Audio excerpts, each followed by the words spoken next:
De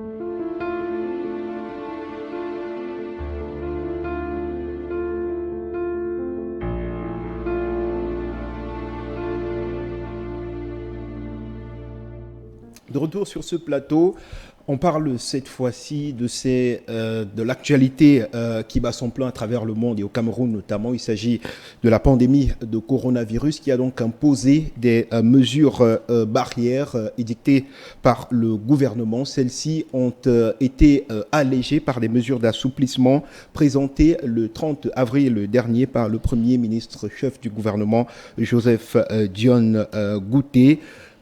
Professeur Ondoa Biolé, depuis la mise sur pied de ces mesures d'assouplissement, le premier constat qui est fait, c'est qu'il y a comme une forme de relâchement au sein de la société. Les uns et les autres ont à l'esprit que nous sommes en phase terminale et foulent donc au pied les mesures barrières. Finalement, est-ce que c'était une bonne décision ? Ben, vous savez, c'est humain, hein, le comportement que nous observons, c'est pas seulement ici. L'autodiscipline est une variable ou alors un comportement un peu difficile à encadrer. C'est pour ça que de temps en temps, il y a de la coercition, il y a des contrôles parce que l'humain est comme ça. L'humain veut être libre, l'humain veut faire ce qu'il veut, l'humain veut même prendre des risques. Et parfois, on a l'impression qu'on a plus peur d'eux qu'eux-mêmes ont peur de la maladie. Donc moi, je pense que c'est un comportement qui, au plan des centres de gestion, ça se comprennent hein, au niveau de la rationalité des agents, au regard des informations disponibles, vous appréciez le risque et puis vous prenez une décision sur la base du risque que vous appréciez. Sauf que dans cette appréciation et de cette prise de décision, il y a beaucoup de subjectivité. C'est la raison pour laquelle l'État, à un moment donné, peut utiliser la coercition, peut utiliser le contrôle, parce que si nous sommes 25 millions de Camerounais, vous imaginez, si nous avons autant de rationalités différentes, il peut arriver, vous avez la religion qui peut s'impliquer, vous avez les traditions, vous imaginez bien que l'État étant au-dessus, en réalité, de toute cette préoccupation, c'est lui qui donne le là. Et ces comportements de relâchement s'expliquent en théorie et puis peuvent être recadrés en fonction justement du risque qui est apprécié par l'État. Alors, beaucoup disent que l'État a fait le choix économique au détriment du choix sanitaire. Vous êtes d'accord avec cela ? Alors, dans tous les pays, quand vous observez, il y a un dilemme. Il y a vraiment un dilemme. Il faut dire que c'est la première fois qu'on a aussi un silence aussi grand. Hein. Il n'y a pas d'avion, pas de bateau, pas de voiture. Vraiment, c'est assez exceptionnel. Et je pense que l'impact au niveau de l'économie est important. Ce n'est pas seulement ici, c'est dans le monde entier. Effectivement, ce dilemme s'oppose aussi à notre niveau. C'est la raison pour laquelle ce qu'on a observé, c'est que chaque pays, au regard de son contexte, au regard des risques présentés, a pris un certain nombre de dispositions. On se rend compte que les décisions prises par les États diffèrent d'un pays à un autre, parfois même sur le même continent ou dans le même continent. On se rend compte que c'est vraiment les décisions qui sont suffisamment ancrées dans le contexte et qui peuvent s'apprécier différemment. Donc il est difficile de faire une comparaison. Et ce qui est important au regard de l'urgence, de l'imprévu également, d'apprécier les décisions au fur et à mesure que l'efficacité peut être visible ou pas. Je pense que c'est pour ça qu'on est dans cette logique d'ajustement permanent. Vous voyez, depuis mars, nous sommes là au mois de mai, on a déjà 3 décisions. On a d'abord eu 20 mesures, ensuite, je crois, nous sommes à la 3e décision. Donc, il y a des ajustements qui se font au regard, effectivement, de l'évolution de la maladie. Toutefois, on observe quand même, je ne voulais pas dire une contradiction, mais quand même des positions relativement décalées entre les scientifiques, d'une part, et je peux dire les décideurs, d'autre part. Moi, je me souviendrai toujours de la sortie ou des sorties des spécialistes au début de la pandémie, notamment le professeur Sobgui et un autre professeur dont j'oublie le nom, qui insistait sur le fait qu'il s'agit d'un virus. Et au plan social, il fallait faire attention et prendre des décisions suffisamment tôt. Bon. Ils ont tiré la sonnette d'alarme. On a l'impression que c'était un discours qui était peut-être un peu violent parce qu'il insistait sur le confinement. Et puis, bon, je pense que c'était peut-être des mots un peu durs. Mais toujours est-il qu'on a observé qu'il y avait ce décalage entre le risque qu'il présentait et les premières décisions qui avaient été prises. On observe. Moi, je pense qu'il est difficile en situation de pandémie, en situation de crise économique, parce qu'il faut dire que la pandémie vient quand même trouver notre pays relativement fragilisé, déjà par les guerres, au plan sanitaire également, par un système sanitaire confronté aussi à d'autres pathologies, etc. C'est comme un effet loupe ou un effet je peux dire quoi, oui, loupe, un effet qui vient mettre à nu finalement toutes ces vulnérabilités. Nous sommes en programme avec le Fonds monétaire international. Oui. Nous sommes engagés également sur la voie de l'émergence. Bref, ça fait beaucoup de projets. On a engagé beaucoup de projets structurants. On a beaucoup d'ambitions qui ont été soit freinés, soit ralentis, soit même qui seront mis à côté du fait de la pandémie. Je pense que c'est un environnement de paradoxe qui est un environnement spécial. Et de ce point de vue, il est difficile de juger d'une mesure simplement à partir d'une décision. Peut-être ces différents ajustements vont nous permettre de garder le juste milieu, parce qu'on est là dans les situations d'équilibre. Hein. Voilà. On est dans les situations d'équilibre, équilibre sanitaire, équilibre économique, équilibre même traditionnel, religieux, parce que il y a beaucoup de choses qui sont modifiées. On entend déjà beaucoup de conflits au niveau des enterrements, au niveau de... Bref, notre vie en fait remodelée ou réinventée, je pense que ce sont des changements qui nous bousculent et qui peuvent donner lieu à des jugements parfois un peu durs, parfois un peu mous, mais c'est ça la logique du changement, c'est que tout est bouleversé. Voilà, 19 mesures d'allègement pour les entreprises et les ménages. Je vous en cite quelques-unes. Allocation d'une enveloppe de 25 milliards pour l'apurement des stocks de crédit TVA, report du délai de paiement de la taxe de paiement pour l'exercice 2020. Quelques mesures qui concernent les entreprises. Selon le patronat, ces mesures sont superfétatoires, permettez-moi le terme, et n'aident pas réellement les entreprises à pouvoir se relancer. Est-ce que vous êtes d'accord avec cela? Bon, j'ai pas de raison d'être d'accord, de ne pas être d'accord, puisque j'ai pas tous les éléments pour apprécier, mais je pense que dans ce type d'arrangement institutionnel, chaque acteur va essayer de faire valoir ses arguments. Oui. Le patronat étant là pour la protection des entreprises, je me souviens que le GICAM a fait une étude d'ailleurs qu'ils ont largement diffusée pour présenter des entreprises, tout à fait, du Covid sur les entreprises. À quel point les entreprises sont touchées par le Covid, et à côté de cet impact, solliciter effectivement l'appui du gouvernement ou l'allègement d'un ensemble. Donc on est là dans une négociation. D'une part, nous avons le patronat, d'autre part, nous avons l'État. Et je pense que dans le cadre de cette négociation, il est normal que le patronat insiste à vouloir disposer de plus que ça. Oui. Il est également normal que l'État présente ce qui est possible de faire, et je pense dans le cadre de cette négociation, il faudra bien, parce que c'est aussi ça l'enjeu de cette pandémie, c'est qu'on est obligé dans le cadre de la recherche des équilibres de pouvoir concilier un ensemble parfois de besoins inconciliables. Excusez-moi ce paradoxe-là, mais c'est ça aussi l'enjeu de cette pandémie-là. Donc moi, on observe effectivement que les acteurs qui ont des intérêts différents, obligés de se mettre ensemble, entrent en négociation justement pour obtenir le mieux. Moi, j'ai davantage aimé les décisions qui ont été prises, apprécier les décisions qui ont été prises pour le ménage. Oui. Un peu surprise, agréablement bien entendu, par l'augmentation des allocations familiales de 2800 à 4500. On parlera des ménages, on parlera des ménages juste après. Mais avant, parlons des PME. Oui, les PME, c'est quand même 67% des emplois au Cameroun.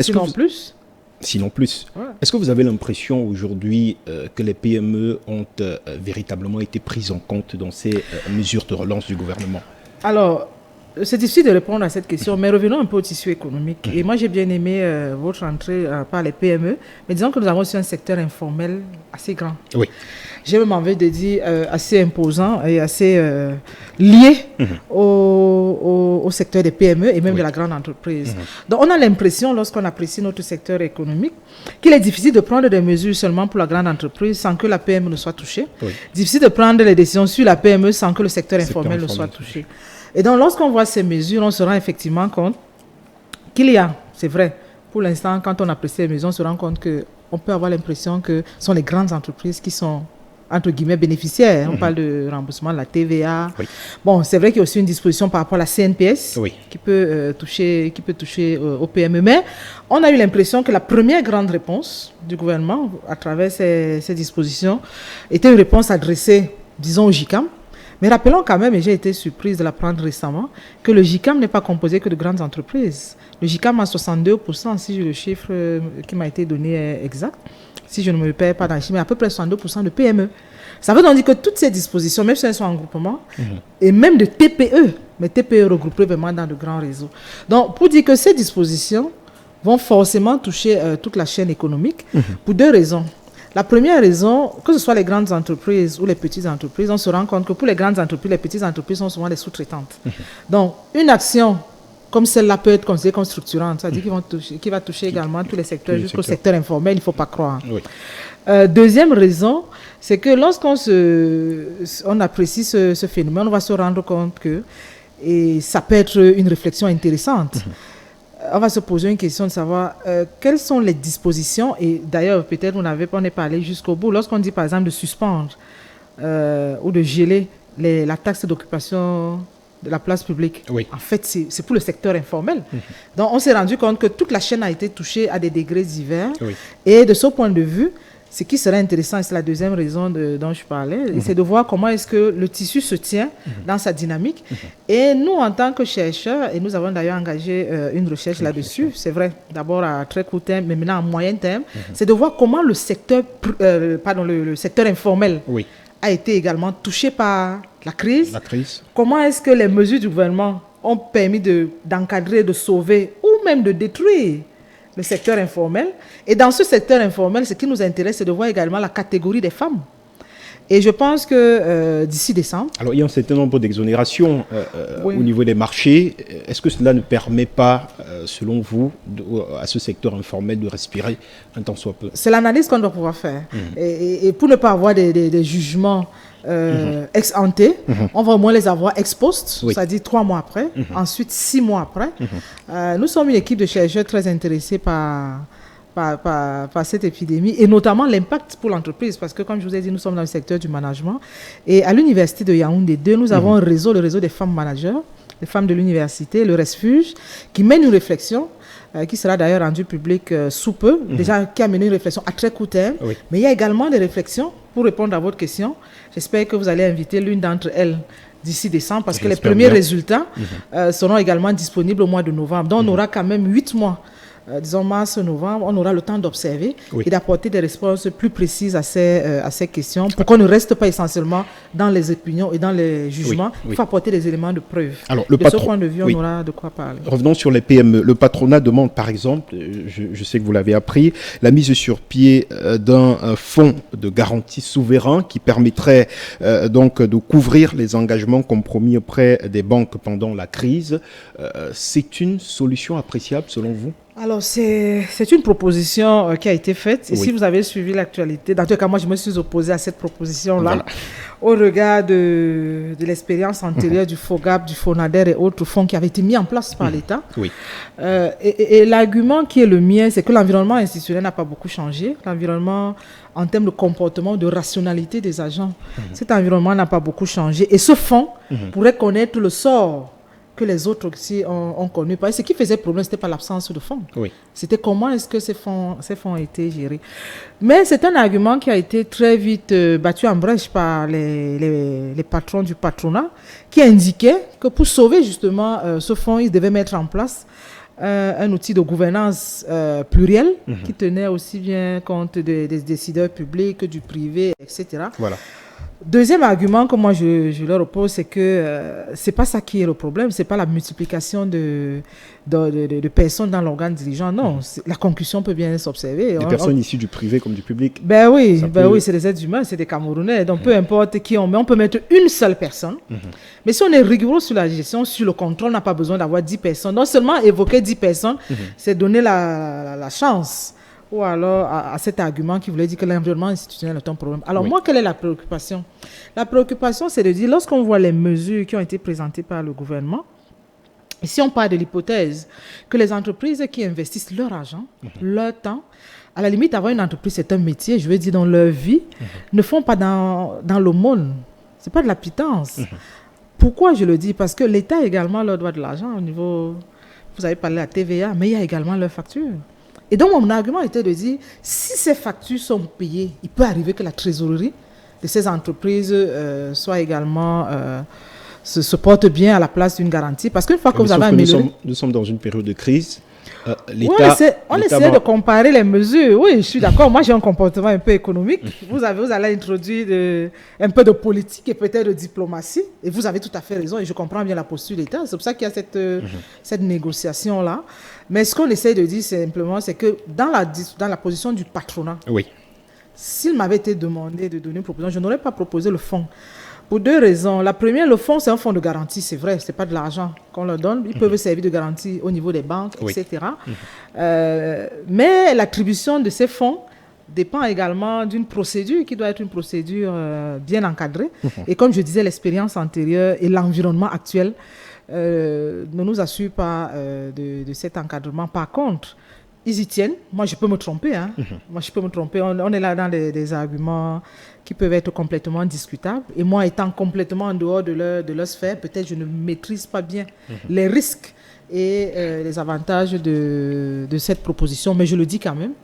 Je le dis pour alimenter le débat et voir si on peut avoir des éléments de comparaison qui nous permettent d'avancer, parce que c'est ça aussi l'idée. Voilà. Ce n'est pas tant pour dire que le gouvernement a mal fait ou alors qu'eux, ils se sont trompés, mais comme il se du choc des idées, jaillit la lumière. C'est aussi l'occasion d'en parler. Alors, en attendant l'appui des pouvoirs publics, d'après vous, que peuvent faire les chefs d'entreprise eux-mêmes pour limiter les casses? Alors, très bonne question. Si je vous dis que j'ai une réponse, ce que je mens. C'est une situation, je pense, pour les entreprises et même pour les individus, une situation quand même assez complexe, un peu inédite, une situation d'incertitude. C'est comme si vous demandez aux gestionnaires de décider en situation d'incertitude. Et là, c'est personne n'a la recette. Moi, je pense que le monde va se réinventer. Je suivais encore une émission très récemment et qui posait la question des élections, qui disait, mais finalement, on avait abandonné le vote par poste, parce qu'on estimait que c'est archaïque. Maintenant qu'on ne peut plus avoir des rassemblements, peut-être qu'on va revenir à ce qu'on faisait il y a 50 ans ou il y a 40 ans.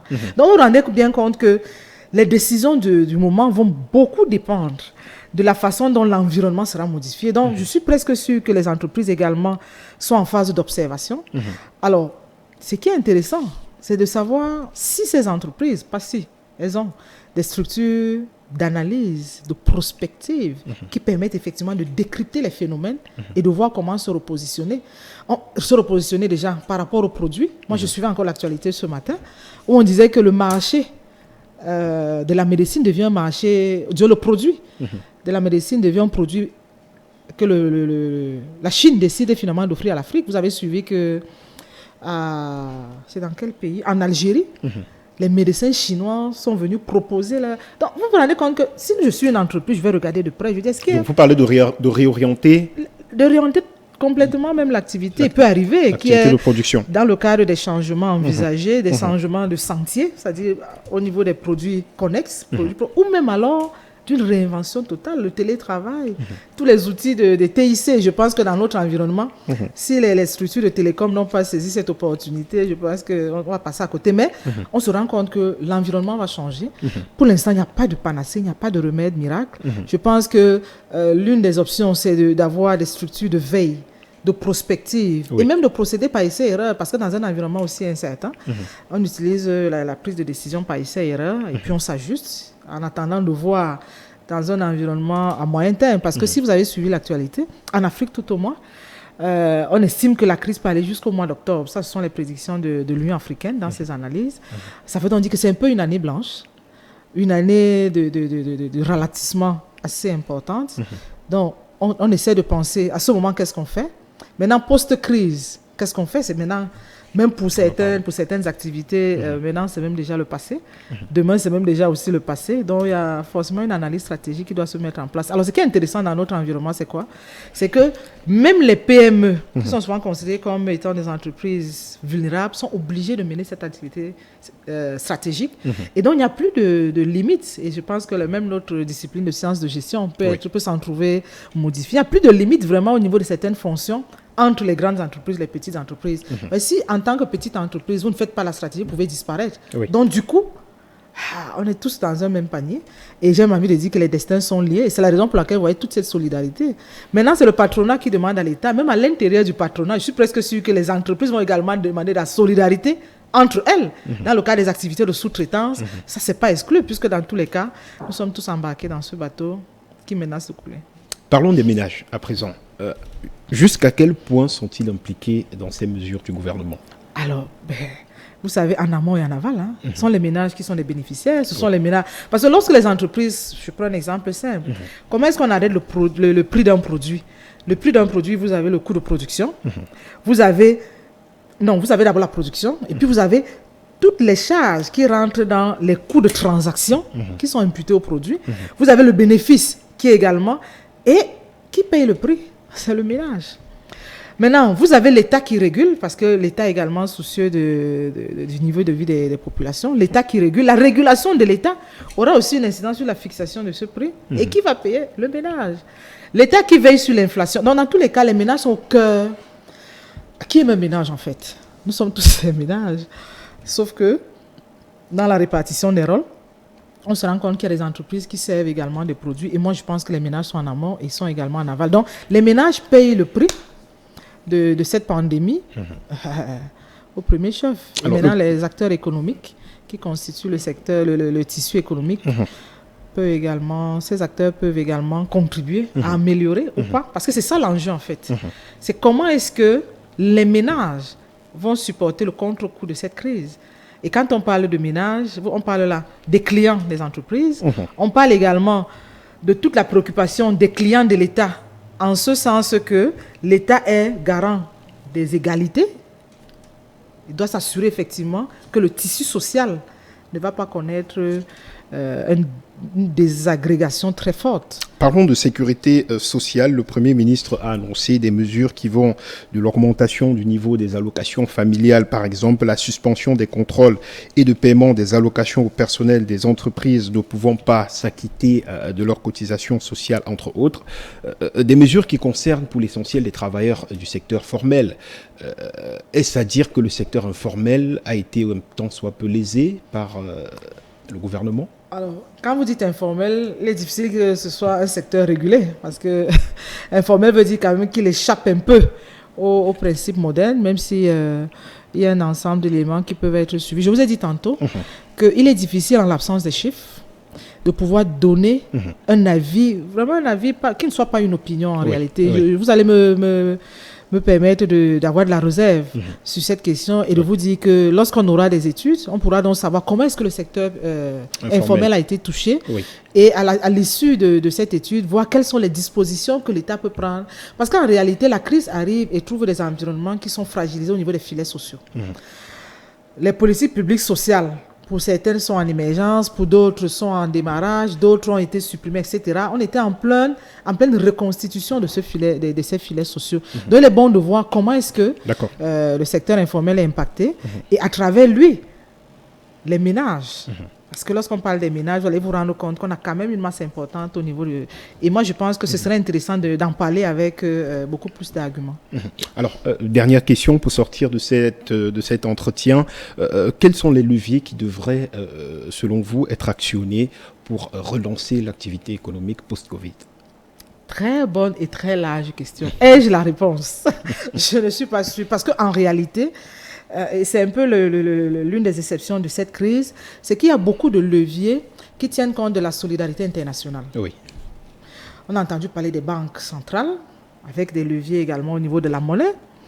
On a entendu parler également des bailleurs de fonds, avec des leviers qui s'appuient sur l'endettement. On a parlé de l'annulation de la dette. Donc, on a plusieurs leviers qui sont d'abord à ce niveau-là. Et maintenant, à l'interne, je pense que les résultats de ces négociations auront certainement un impact au niveau interne. Et il s'observe même déjà un marché. On voit en termes de santé de chaque État, comment chaque État se positionne, comment chaque État va négocier. Donc moi, je pense qu'il m'est difficile de donner une réponse tranchée. La solidarité qui s'observe également, les décisions qui sont prises à l'interne en termes de levier, aussi bien pour aider les entreprises à amortir le choc, parce qu'en réalité, je crois que l'un des enjeux dans notre environnement, c'est comment faire d'abord pour sauver les emplois formels. Parce que dans nos environnements, avoir les emplois formels que nous avons relève quand même d'un processus ou d'un travail sur lequel nous nous sommes investis depuis plus de 10 ans, 20 ans. Je voulais même dire depuis la sortie des programmes d'ajustement structurel. Donc les perdre, ce serait quand même, de mon point de vue, un sacrifice un peu trop fort. C'est la raison pour laquelle moi je pense que l'un des leviers sur lesquels l'État doit s'appuyer, c'est comment faire pour préserver d'abord ces emplois formels. Maintenant, comment faire pour que ceux du secteur informel, au niveau des filets sociaux, qu'il n'y ait pas également parce qu'il y aura une incidence. Hein. Tout le monde sait qu'on va entrer en récession. Bien sûr. Maintenant, en période de récession, on a également des leviers économiques, on a des leviers sociaux. Comment est-ce qu'on va s'organiser pour que le poids ou l'incidence ne soit pas aussi fort, c'est-à-dire le poids et l'incidence, que ce que nous avons vécu dans les années 90. Oui. Ça aussi, c'est un enjeu important. Donc, dans nos environnements, moi, je pense que la première question, c'est comment faire pour préserver ces emplois, ces emplois formels qu'on a eu du mal déjà à avoir. Et c'est la raison pour laquelle toutes les dispositions qui sont prises là par rapport aux entreprises, notamment à leurs engagements sociaux, tentent, et je pense que les entrepreneurs, disons les dirigeants d'entreprise seront également suffisamment sensibilisés sur la question, tentent justement de mettre entre parenthèses, seulement entre parenthèses, mais pas de supprimer les emplois, le temps pour de mettre entre parenthèses ces emplois, le temps pour les entreprises de redémarrer et de continuer avec ces emplois. Moi, je pense que c'est un levier, de mon point de vue, qui est un levier stratégique pour l'État. Et maintenant, toutes les décisions qui peuvent être prises en période de récession, les économistes savent également sur quel levier agir. Il y a des équilibres. Et je pense que je suis très mal placée toute seule pour vous donner la solution, mais je pense que tout est déjà mis en place, aussi bien au niveau de la réflexion que des négociations avec nos différents partenaires. Voilà, merci. On n'en dira pas plus. Professeur Ondoa Biolé, nous sommes arrivés au terme de cette émission. Merci à vous d'avoir fait le déplacement. C'est moi qui vous remercie. Je venais avec quelques appréhensions, mais je crois que j'ai eu raison de venir. Et merci pour ce bel échange. J'espère que nous aurons d'autres occasions pour en parler, et surtout après le Covid, si nous sommes vivants. Bien sûr. Parce que cette maladie fait tellement peur que nous aurons l'opportunité également d'apporter notre voix à la reconstruction, parce que ce serait un peu comme une reconstruction après le déluge. Merci. Merci à vous, très chers téléspectateurs, de nous avoir regardés. On se donne rendez-vous samedi prochain, lorsqu'il sera 21h, avec un nouvel invité. En attendant, passez une excellente soirée en compagnie des programmes de Humanitarian TV. Bonsoir.